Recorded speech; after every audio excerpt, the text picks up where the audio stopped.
তো আজ আমরা কথা বলবো অষ্টাদশ শতকের ভারত নিয়ে। মানে কি বলবো, এক অবিশ্বাস্য নাটকীয় একটা সময় ছিল সেটা। একটা বিশাল সাম্রাজ্য ভেঙে পড়ছে, আর তার ধ্বংসস্তূপ থেকে জন্ম নিচ্ছে একের পর এক নতুন শক্তি। চলুন আজ সেই ভাঙা গড়ার অসাধারণ গল্পটাতেই ডুব দেওয়া যাক। তাহলে আসল প্রশ্নটা কি, তাই না? যখন একটা এত বড়, এত শক্তিশালী সাম্রাজ্য ভেঙে যায়, তখন ঠিক কি হয়? অষ্টাদশ শতকের ভারত কিন্তু এই প্রশ্নটারই একটা জটিল অথচ দারুণ ইন্টারেস্টিং উত্তর আমাদের সামনে তুলে ধরে। আচ্ছা, তাহলে গল্পটা শুরু হচ্ছে কোথা থেকে? শুরু হচ্ছে ১৭০৭ সাল থেকে, ঠিক যখন শেষ শক্তিশালী মোগল সম্রাট ঔরঙ্গজেব মারা যান। আর তার মৃত্যুর সাথে সাথেই মনে হলো যেন মোগলদের যে কেন্দ্রীয় শাসনটা ছিল সেটা হুড়মুড়িয়ে ভেঙে পড়তে শুরু করল। আর এর ফলে গোটা উপমহাদেশ জুড়ে তৈরি হলো একটা বিরাট ক্ষমতার শূন্যতা। এই টাইমলাইনটা একটু খেয়াল করলে কিন্তু পতনের ধারাটা বেশ পরিষ্কার বোঝা যায়। দেখুন, ১৭০৭ সালে ঔরঙ্গজেবের মৃত্যুর পর থেকেই ক্ষমতার বাঁধনটা কেমন আলগা হতে শুরু করল। এরপর ধরুন ১৭২০-এর দশকে প্রাদেশিক শাসকরা কাগজে কলমে হয়তো মোগলদের অধীনে, কিন্তু আসলে তারা প্রায় স্বাধীন হয়ে গেছেন। তারপর ১৭৪০-এর দশকে নতুন যোদ্ধা শক্তিগুলো আর রাগঢাক না করে সরাসরি মোগলদের চ্যালেঞ্জ জানাচ্ছে। আর শেষে ১৭৬১-র পানিপথের যুদ্ধ, ওটা তো পুরো খেলার মোড়টাই ঘুরিয়ে দিল, ক্ষমতার সমীকরণটাই গেল বদলে।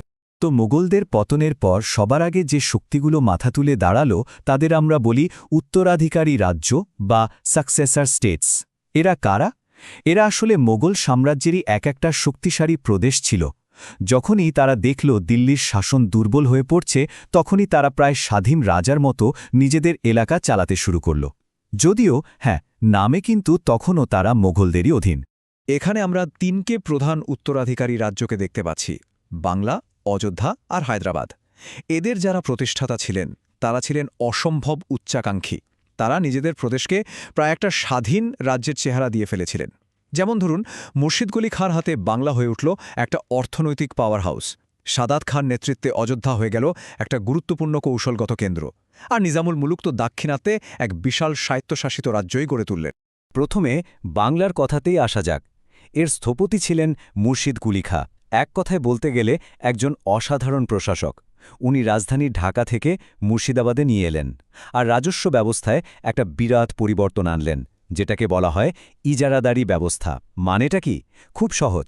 যিনি সবচেয়ে বেশি টাকা দিতে পারবেন তাকেই রাজস্ব আদায়ের অধিকার দেয়া হবে। আর তার এই অর্থনৈতিক সংস্কারের জন্যই কিন্তু বাংলায় শান্তি ফিরে এসেছিল, সমৃদ্ধি এসেছিল, আর বাংলা হয়ে উঠেছিল সাম্রাজ্যের সবচেয়ে ধনী প্রদেশগুলোর একটা। অন্যদিকে দাক্ষিণাত্যে ছিলেন নিজাম উল মুলক। উনি দিল্লির দরবারের নোংরা রাজনীতি আর ষড়যন্ত্রে এতটাই বিরক্ত হয়ে গিয়েছিলেন যে সব ছেড়ে ছুড়ে দাক্ষিণাত্যে চলে এলেন নিজের রাজ্য গড়বেন বলে। আর শুধু এলেনই না, ১৭২৪ সালে শকর খেদারের যুদ্ধে তিনি খোদ মোগল বাহিনীকেই হারিয়ে দিলেন। আর এভাবেই হায়দ্রাবাদ রাজ্যের ভিত্তি স্থাপন হল। উনি কিন্তু বেশ সহনশীল শাসক হিসেবেও পরিচিত ছিলেন। ভাবুন, তার দিওয়ানের মতো এত বড় পদে তিনি পূরণচাঁদের মতো একজন হিন্দুকে বসিয়েছিলেন। কিন্তু সবাই তো আর মোগল সিস্টেমের ভেতর থেকে আসেনি, তাই না? এবার আমরা সেই সব শক্তির কথায় আসব যারা তৈরি হয়েছিল বিদ্রোহ আর যুদ্ধের গনগনে আগুনে। এদের উঠে আসার গল্পটা কিন্তু আরও অনেক বেশি নাটকীয়। আর এই তালিকায় সবার প্রথমে নাম আসবে মারাঠাদের। পেশওয়াদের নেতৃত্বে তার একটা আঞ্চলিক শক্তি থেকে হয়ে উঠেছিল উপমহাদেশের সবচেয়ে দুর্ধর্ষ সামরিক শক্তি। তাদের লক্ষ্যটাও ছিল খুব পরিষ্কার: মোগলদের সরিয়ে একটা সর্বভারতীয় সাম্রাজ্য প্রতিষ্ঠা করা। পেশওয়া প্রথম বাজিরাওয়ের একটা কথাতেই মারাঠাদের পুরো রণকৌশলটা পরিষ্কার হয়ে যায়। উনি বলেছিলেন, মরে আসা গাছের গোড়ায় যদি ঘা দেওয়া যায়, ডালপালাগুলো নিজে থেকেই ঝরে পড়বে। এখানে গাছটা হলো মোগল সাম্রাজ্য, আর তার গোড়া বা কাণ্ড হলো দিল্লি। মানে লক্ষ্যটা একেবারে স্পষ্ট: ছোটখাটো ডালপালা নিয়ে সময় নষ্ট না করে সোজা সাম্রাজ্যের কেন্দ্রে আঘাত হানো। প্রথম বাজিরাও ছিলেন এক কথায় একজন সামরিক জিনিয়াস। গেরিলা যুদ্ধ বা গনিমি কাওয়ায় তার তুলনা করা হতো শুধুমাত্র ছত্রপতি শিবাজির সাথে। উনি হিন্দুপদ পাদশাহীর আদর্শ প্রচার করতেন, মানে একটা হিন্দু সাম্রাজ্য যাতে বাকি হিন্দু রাজাদেরও এক ছাতার তলায় আনা যায়। ওর নেতৃত্বেই মারাঠারা মালব, গুজরাট, বুন্দেলখণ্ড জুড়ে নিজেদের প্রভাব বাড়িয়েছিল। আর ১৭৩৮ সালে ভোপালের যুদ্ধে তো উনি নিজামকেও হারিয়ে দেন। এই কারণেই কিন্তু তাকে মারাঠা সাম্রাজ্যের দ্বিতীয় প্রতিষ্ঠাতা বলা হয়। এবার চলুন একটু পাঞ্জাবের দিকে নজর ফেরানো যাক। সেখানে যা ঘটছিল সেটাও কিন্তু কম আশ্চর্যের নয়। শিখরা, যারা একসময় একটা শান্তিপূর্ণ ধর্মীয় সম্প্রদায় ছিল, তারা মুঘলদের অত্যাচারের বিরুদ্ধে লড়তে লড়তে এক ইস্পাত কঠিন সামরিক শক্তিতে রূপান্তরিত হচ্ছিল। এই স্লাইডটা দেখলে বোঝা যায় কিভাবে ধাপে ধাপে শিখরা একটা যোদ্ধা জাতিতে পরিণত হল। প্রথমে গুরু অর্জুন দেব আর গুরু তেগ বাহাদুরের আত্মবলিদান, এই ঘটনাটা শিখদের মোগলদের কট্টর শত্রু করে তুলল। এরপর গুরু হরগোবিন্দ প্রথম শিখদের সামরিকীকরণের কাজ শুরু করলেন। আর সবশেষে সবচেয়ে গুরুত্বপূর্ণ ধাপটা এলো ১৬৯৯ সালে। গুরু গোবিন্দ সিংহা খালসা প্রতিষ্ঠা করলেন, এক সুশৃঙ্খল যোদ্ধা গোষ্ঠী। আর পঞ্চক তাদের শুধু একটা আলাদা বাহ্যিক পরিচয় দিল না, দিল একটা নতুন আধ্যাত্মিক আর সামরিক সত্তা। তাহলে দেখতেই পাচ্ছেন, এই দুটো শক্তির পথের মধ্যে একটা বিরাট মৌলিক পার্থক্য ছিল। মারাঠারা কি চাইছিল? তারা চাইছিল মুঘলদের সরিয়ে দিয়ে একটা সর্বভারতীয় সাম্রাজ্য গড়তে।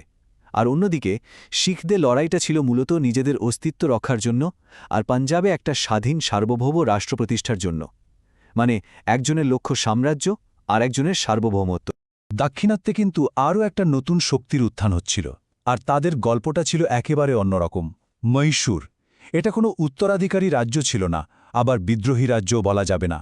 এর জন্ম হয়েছিল এক অসাধারণ প্রতিভাবান সেনাপতির সামরিক অভ্যুত্থানের মধ্যে দিয়ে। আর এই গল্পের নায়ককে হায়দার আলী।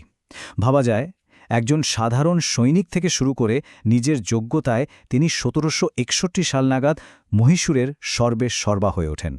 তার সবচেয়ে বড় গুণ ছিল উনি আধুনিক ইউরোপীয় রণকৌশল আর অস্ত্রশস্ত্রের গুরুত্বটা বুঝতে পেরেছিলেন।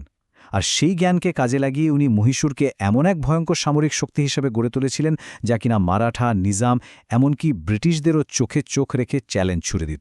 তাহলে এই যে গোটা একটা শতাব্দী ধরে এত ভাঙা গড়া চলল, তারপর ভারতের রাজনৈতিক মানচিত্রটা ঠিক কেমন দেখতে হয়েছিল? এক কথায়, যে এককেন্দ্রিক মোঘল সাম্রাজ্য ছিল তা আর নেই। তার জায়গায় এখন ছড়িয়ে ছিটিয়ে রয়েছে অসংখ্য স্বাধীন শক্তিশালী আঞ্চলিক শক্তি, আর প্রত্যেকেই লড়ছে নিজের নিজের স্বার্থের জন্য।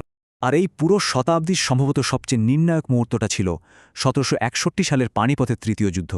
আহমদ শাহ আবদালির হাতে মারাঠাদের সেই ভয়ঙ্কর পরাজয় তাদের সারা ভারত জুড়ে সাম্রাজ্য গড়ার স্বপ্নটাকে একরকম চুরমার করে দিয়েছিল। এটা ছিল একটা বিরাট টার্নিং পয়েন্ট। এই চার্টটা দেখলেই ক্ষমতার এই অদলবদলটা একেবারে জলের মতো পরিষ্কার হয়ে যায়। দেখুন, অষ্টাদশ শতকের শুরুতে মুঘলদের ক্ষমতা কোথায়? একদম শীর্ষে। আর শতকের শেষে প্রায় শূন্যের কাছাকাছি। আর এই যে বিরাট শূন্যস্থানটা তৈরি হলো, সেটা পূরণ করল কারা? এই আঞ্চলিক শক্তিগুলো। তাদের ক্ষমতা দেখুন একেবারে চূড়ায় উঠে গেছে। পুরো ছবিটাই উল্টে গেল। তাহলে এই যে ভাঙনের শতাব্দী, এখান থেকে আমরা কি শিখলাম? প্রথমত, মোগলদের যে এক কেন্দ্রিক শাসন ছিল সেটার পুরোপুরি অবসান ঘটল। দ্বিতীয়ত, অনেকগুলো শক্তিশালী স্বাধীন আঞ্চলিক রাজ্যের জন্ম হল। তৃতীয়ত, চলতেই থাকল লাগাতার যুদ্ধ আর জোটের ভাঙাগড়া।